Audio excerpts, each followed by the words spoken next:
ಗಂಗಾ ಮತಸ್ಥರು ಇವರು ರಾಮಾಯಣ ಕಾಲದಿಂದಲೂ ಅಸ್ತಿತ್ವದಲ್ಲಿ ಇದ್ದರು ಎಂಬುದಕ್ಕೆ ಸಾಕ್ಷಿ ವನವಾಸಕ್ಕೆ ಹೊರಟ ಶ್ರೀರಾಮ ಸೀತೆ ಲಕ್ಷ್ಮಣರನ್ನ ದೋಣಿ ನಡೆಸುತ್ತಿದ್ದ ಗುಹರಾಜನು ಗಂಗಾ ನದಿಯನ್ನ ದಾಟಿಸಿದ ಸಂಗತಿ.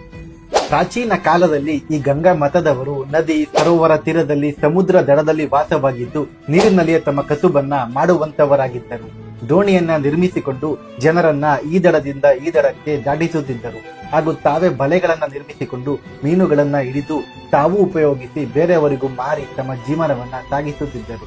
ಈ ರೀತಿ ಈ ಜನ ನೀರಿನಲ್ಲಿಯೇ ತಮ್ಮ ಕಸುಬನ್ನ ಮಾಡುತ್ತಿದ್ದರಿಂದ ಇವರನ್ನ ನೀರಿನ ಮಕ್ಕಳು, ಗಂಗೆಯ ಮಕ್ಕಳು, ಗಂಗಾಪುತ್ರರು ಎಂಬ ಹೆಸರು ಬಂತು.